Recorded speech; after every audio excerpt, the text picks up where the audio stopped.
Bueno, yo pertenezco, como acaba de decir, al centro de investigación realmente centrado en los productos apícolas, lo mismo con mi compañera. Perdón. Que pertenezco al Centro Agrario, el Centro Apícola Regional, que es referencia internacional y se dedica especialmente a los estudios de los productos apícolas, junto con mi compañera de la Universidad Complutense y del CTC, con el que hemos participado en lo que ella ha expuesto, en particular un proyecto europeo llamado Apifresh. Bueno, en este caso, como ya veis que es un poco una continuidad o una parte de lo que ella ha expuesto, habrá cosas que repetiré, intentaré saltármelas y otras cosas en las que ella ya ha puesto cosas claras.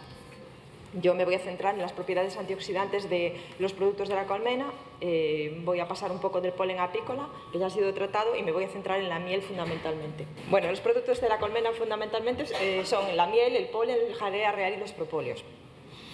Son productos, para en primer lugar tener claro qué tipo de producto es, son productos de origen vegetal, vegetales de origen animal, son vegetales porque son todos recogidos de plantas fundamentalmente y de otros vegetales del entorno de las colmenas, y de origen animal porque la abeja al participar en esa recogida siempre añade parte de su saliva en la que van aportándole enzimas a ese producto, lo va enriqueciendo. Tienen un distinto origen botánico y un distinto origen geográfico. Esto incide también claramente porque vamos a tener distintos productos dentro de un mismo producto. Es una matriz muy compleja y que va a estar diferenciada en función del tipo de plantas que han recolectado, y por otra parte, dependiendo de la zona geográfica en la que están, esas plantas pueden estar en mejores condiciones o peores condiciones, o bien por su distinta densidad y cualidades climatológicas puede hacer que esas plantas sean más o menos atractivas. La miel es un producto que actualmente está reconocido ya en la Comisión Europea como un alimento, y dentro de la normativa vigente de calidad española está definido como sustancia natural dulce producida por las abejas Apis mellifera, que es la que tenemos aquí, a partir del néctar de las plantas, de secreciones de partes vivas de las plantas o de excreciones de insectos chupadores presentes en las partes vivas de las plantas que las abejas recolectan. Transforman combinándolas con sustancias específicas, que es lo que os acabo de decir, de que mezclan con su propia saliva, le aportan enzimas, depositan en las celdillas, deshidratan, almacenan en colmenas para que éstas maduren. Les van una serie de movimientos que ahora no van al caso, ellas van procurando que pierdan una cantidad de humedad. Cuando pierden esa humedad hasta un 15%, 18%, ellas lo tapan con cera para que no se estropee el material. Podemos hablar de distintos tipos de miel de una forma muy sencilla según su origen. Hay mieles de flores y mieles de mielada o mielatos que veis en el mercado. Las mieles de flores son aquellas que tienen como origen el néctar, cuando las abejas recogen el néctar de las flores de las plantas. Pero cuando en determinadas condiciones, en determinadas zonas, no existen esas flores o no están en buenas condiciones, o por ejemplo, generalmente en el centro de la península, unas condiciones de estrés grande en el que aparece oleadas de calor con humedades altas por la noche, se crea una especie de condiciones favorables para que ciertos áfidos ataquen la savia de los troncos de los árboles y de los arbustos, recolecten esta especie de azúcares, los recolecten y secreten de nuevo mezclados con sus enzimas, y de nuevo la abeja, que no tiene a disposición las plantas del entorno, al menos en las buenas condiciones, en lugar de recoger el néctar, recogen de estas segundas fuentes. Recogen estos azúcares que están depositados sobre las zonas leñosas, sobre las partes de ramas, hojas de estos árboles y arbustos, y los vuelven a reelaborar. Los mielatos, por tanto, están elaborados dos veces, una vez por los áfidos y una segunda vez enriquecidos por la abeja. Los tipos de miel también se pueden diferenciar en función de la dominancia o no de un tipo de flor o de néctar. Entonces se hablará de mieles monoflorales y mieles multiflorales. Monoflorales es cuando ellas recogen de una sola planta. Por ejemplo, más arriba, ahí arriba, veis una retama, un Cytisus realmente. Si recoge mayoritariamente, porque la densidad de población de las especies que tienen en el entorno es de esta, sería una monofloral Cytisus. No es un buen ejemplo porque no existen muchas mieles de este caso, pero puede ser un romero. En el caso de que en la zona exista una densidad muy mezclada, muy particular, que no sea una planta mayoritaria, o que la mayoritaria no tenga el néctar en buenas condiciones, en condiciones de madurez, en una concentración de azúcares atractivo o de polifenoles, las abejas recolectan de todas las del entorno en una proporción más o menos equiparable. Entonces, en ese caso ya multiflorales.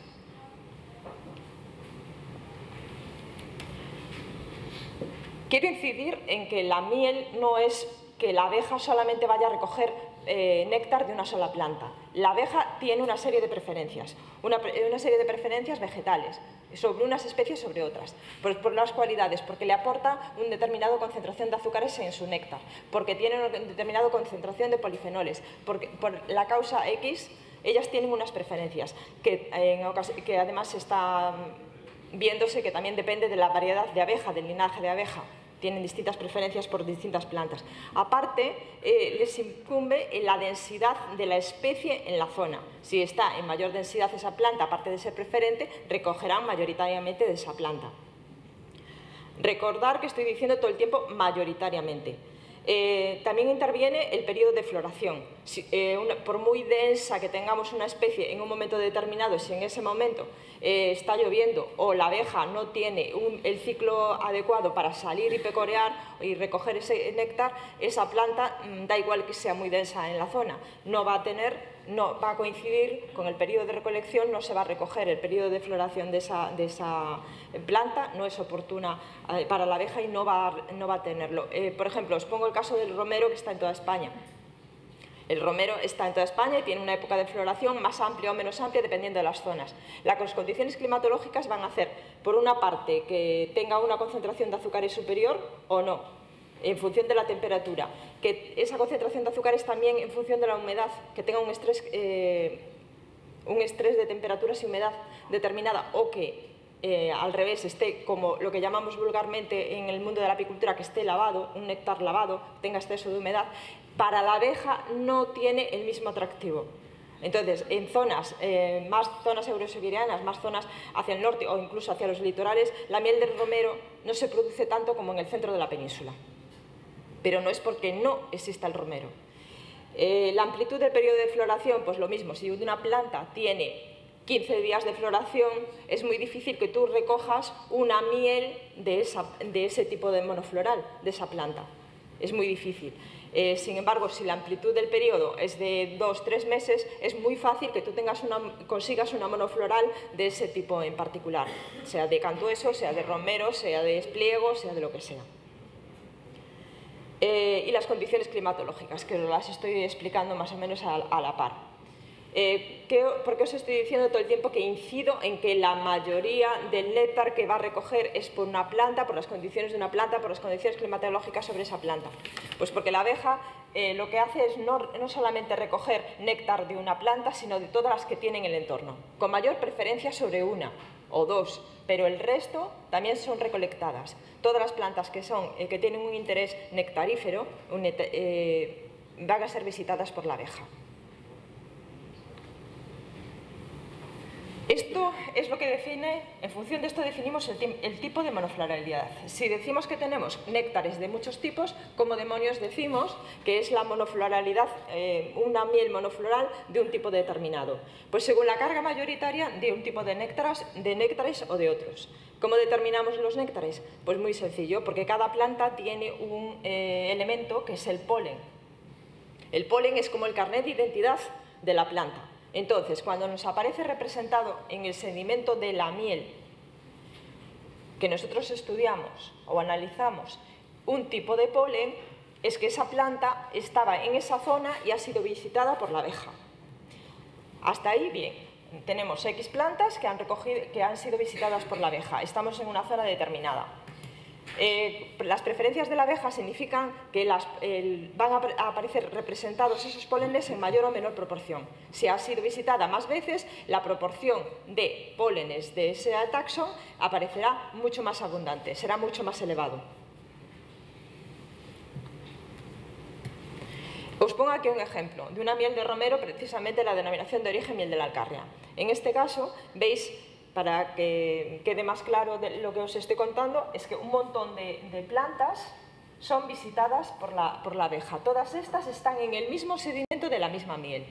Pero es una miel de romero porque hemos obtenido más de un 15% de polen de romero. Y todas las demás son representadas en menores proporciones. En la miel aparecen no solamente los pólenes nectaríferos, que son los que os pongo aquí en plan N, están señaladas como una N, sino aquellos que también aparecen porque representan la zona en la que nosotros estamos trabajando, las abejas, perdón, están trabajando.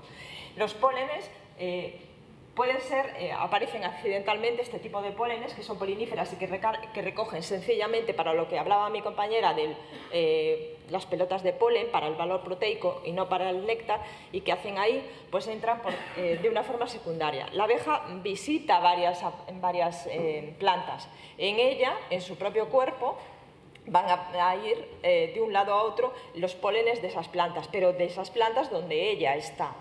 Este contenido lo representamos y lo leemos también en las mieles porque nos va a decir la zona geográfica donde está esa miel, o sea, a la que corresponde esa miel. Cuando hablamos de fraudes, de origen botánico o de origen geográfico, hablamos de esto. Tienen que aparecer una serie de plantas o no aparecer. En este caso, el Cistus ladanifer, en el caso de la Alcarria, el Cistus ladanifer es un chivatazo, igual que la lavándula estoecas, el cantueso, para decir que si superan el 3% en esa proporción de miel, no estamos en zona de la Alcarria. Es una miel de romero de otra zona. Vale, eso estaría errado en la etiqueta si es que nos la venden como tal. Entra en los cánones de control de calidad. Y por otra parte hay otras plantas que a la abeja le proporcionan no solamente néctar, sino polen, y le llamamos NP, e incluso mielatos, como es el caso del sauce, que decía mi compañera que es muy atractivo para ellas en el caso del polen y lo es también a nivel de néctar. Como os fijáis, lo mismo que ella, os presento pues, el tipo de planta a la que corresponde, en este caso el romero, y el tipo de polen, para que veáis que son, aunque en algunos casos parecidos, no son iguales. Tienen unas diferenciaciones a nivel exina. En el caso del tomillo, en el caso del romero. Aquí está la jara y las proporciones, esto sería el contenido en la miel de todos estos taxones. De aquí sacamos la mayor o menor proporción de un tipo de representación de taxón.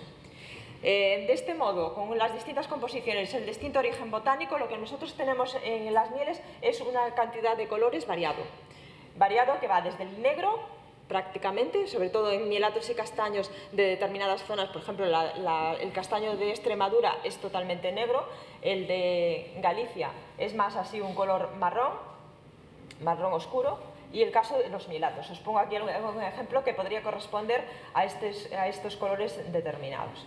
Aquí estarían tomillos multiflorales y brezos que tienen una tonalidad ámbar con un color rojizo, y eucaliptos, zarzas e incluso multiflores. Las multiflorales, dependiendo de cada zona, van a tener colores intermedios entre lo que se produce en esa zona y una mezcla más oscura de colores, porque es una mezcla, pero suele parecerse a la zona en la que hay la mayor producción. Este sería una miel de acacia o una de azar. Os pongo esto porque también, aparte de definir a nivel del análisis polínico, una de las cosas para considerar una miel monofloral es apoyarse también en el análisis sensorial, porque hay ciertas cosas, como por ejemplo cuando veis que tienen un color igual o similar distintos tipos de mieles, si lo pruebas, si el contenido polínico es uno determinado y si lo pruebas, lo hueles, el aroma y el sabor también te van a determinar si estás frente a un tipo de miel o de otra. El brezo y el tomillo, por ejemplo, en muchas ocasiones son un ámbar rojizo en ambos casos, y sencillamente el tomillo es una miel que pica y es una miel que huele como fuerte, huele a queso, huele como un poco desagradable. El caso del brezo es mucho más floral, un floral muy intenso. Entonces, al hacer el sensorial también apoyas el hecho de que estés frente a una miel o frente a otra miel, y con el análisis polínico determinas ya qué tipo de miel exacto es. Bueno, la monofloralidad a nivel polínico también tiene más complicaciones. No todas las plantas tienen la misma producción de pólenes. Hay plantas que son muy productoras de polen y hay plantas que son muy poco productoras de polen. Las plantas poco productoras de polen, tenéis aquí varios ejemplos, serían sobre todas las de la familia de las labiadas. En espliego os pongo aquí un ejemplo, pero podría ser el romero, el tomillo, la ajedrea. Todos ellos tienen una representación entre 12 y 15% en la miel. Una proporción de 12 a 15% en la miel significa que es una monofloral de ese tipo, en este caso de espliego. Si tienen una proporción menor, no es una monofloral de espliego. Puede ser un lavandín. En el caso del aguacate, por ejemplo, se da como un monofloral de aguacate una que tenga una mayor representación de un 4% tan solo, o el azahar un 5 o 10%, porque estas plantas son poco productoras de polen, sin embargo son muy atractivas y el contenido en néctar no va a estar directamente relacionado con su proporción en polen. Esto se hace estudiando los parámetros físico-químicos, las calidades físico-químicas, los rangos que dan, su análisis sensorial y los polínicos. Y el cruce entre todos los datos, tengo que apurar, el cruce entre todos los datos nos dará el tipo de miel correspondiente. Hay otras productoras más productoras, el caso del eucalipto y el castaño serían más del 80%. Bueno, para la tipificación de la miel, ya os digo que hacemos un análisis sensorial y en este caso lo que se mide serían una serie de parámetros que están señalados ahí en este cuadro. Y en ocasiones se puede afianzar el origen geográfico en función de la conductividad eléctrica y ciertos parámetros de color. En el polen no me paro porque Cristina ya ha explicado suficientemente, solo que en la monofloral está entre un 70% siempre que el segundo no supere el 25%, que fue determinado para el proyecto Apifresh. Y los propóleos son resinas que generalmente tienen un alto contenido en antioxidantes, pero que son utilizados más bien a nivel terapéutico. Por eso os dije que me iba a centrar más bien en la miel. La composición química de la miel, pues mayoritariamente es de azúcares, un 70% de azúcares en este caso, y que va a variar en función del origen botánico en sus relaciones fructosa-glucosa, en el contenido total de azúcares o bien en el contenido de otros azúcares minoritarios en mayor representación que los anteriores. Como veis, aparte, tanto el polen como la miel tienen una composición tanto en componentes minoritarios o trazas de todos estos elementos, entre los que están compuestos aromáticos y antioxidantes, polifenoles y vitaminas hidrosolubles fundamentalmente. La miel sí está más estudiada, se sabe que tiene una serie de propiedades antioxidantes, antiinflamatorias, que intervienen en los desórdenes intestinales, antimutagénico, antitumoral y antibacteriana. Bueno, la miel está como antioxidante en la bibliografía científica por la presencia de distintos antioxidantes de una forma natural, y interviene en todo esto que me dices que me queda poco tiempo, ¿no? Un poquito. Me corro un poco más. Bueno, las variaciones en los componentes antioxidantes, lo mismo que os digo en el resto de los componentes, también va a depender del origen botánico que presenten, tendrán mayor o menor contenido de polifenoles y las condiciones del néctar de la planta. Dependiendo del grado de la madurez del néctar, dependiendo de la humedad que tenga ese néctar, del ciclo en el que esté la planta que ha sido pecoreada. Por eso es tan importante que el ambiente, que el entorno esté bien cuidado y efectos secundarios de la climatología que les van a proporcionar unos contenidos distintos de humedad que está relacionado directamente, como os digo, en el contenido en azúcares presente en la miel. Bueno, nosotros hemos incidido en un estudio, y os voy a hablar fundamentalmente de pero para que os sirva un poquito de ejemplo de las diferencias que hay entre multitud de mieles.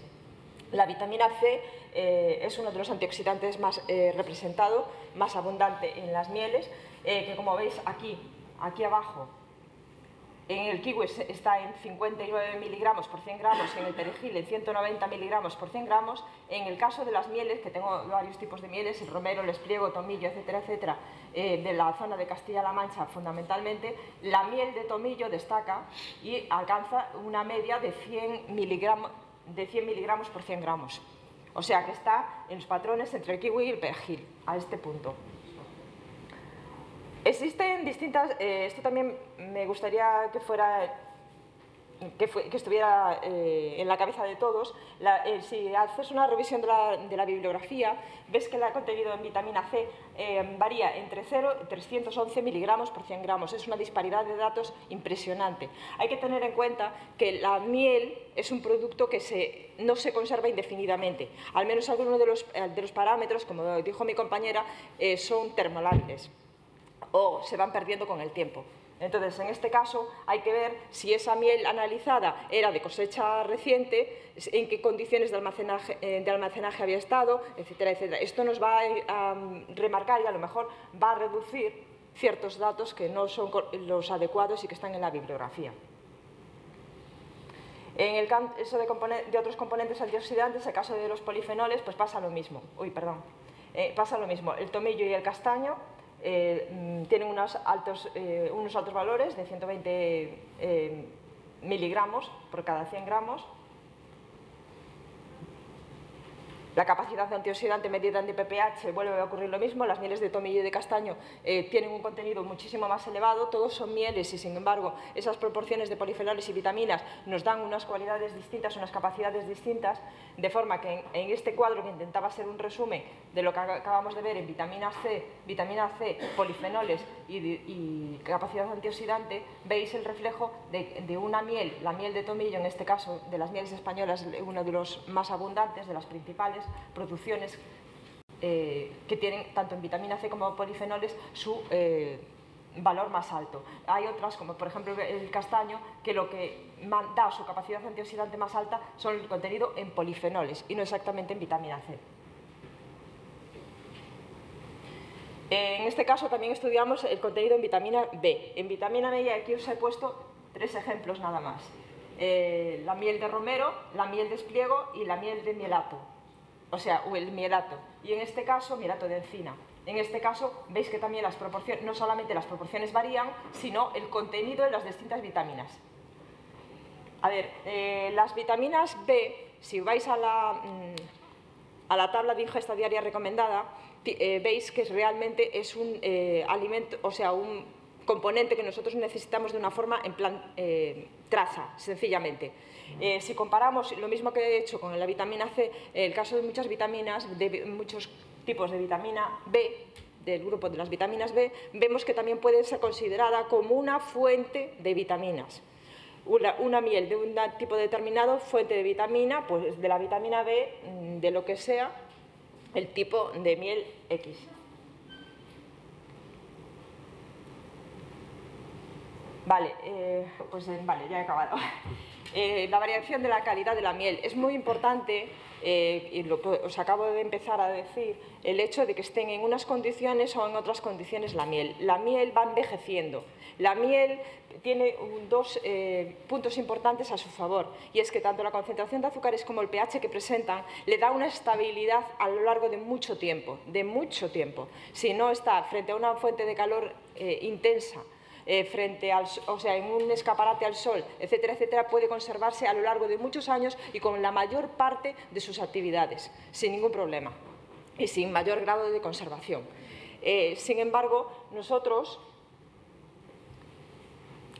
hemos hecho el estudio de la vitamina C a lo largo de un año, de 3 formas distintas, en una habitación, en condiciones de habitación, no incidiendo ningún tipo de causa externa, ni sol, ni nada de lo que os estoy diciendo, en condiciones normales de 25 grados de una habitación, en condiciones de refrigeración, en una nevera simplemente, o congeladas. Y como veis, la vitamina C en todos los casos se va perdiendo, poco a poco se va perdiendo. Es cierto que a lo largo de un año es capaz de mantenerse en bastante buenas condiciones cualquiera de los tipos de miel sin perder demasiado su contenido en vitamina C y, por tanto, su actividad terapéutica. En el caso de la habitación, sí que se va perdiendo a partir de los 6 meses. La vitamina C, que es una vitamina hidrosoluble termolábil, se pierde sí o sí.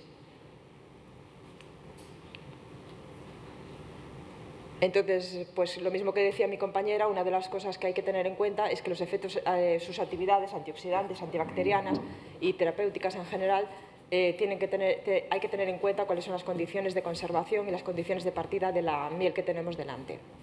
A lo mejor habría que incidir en que fuese en el etiquetado.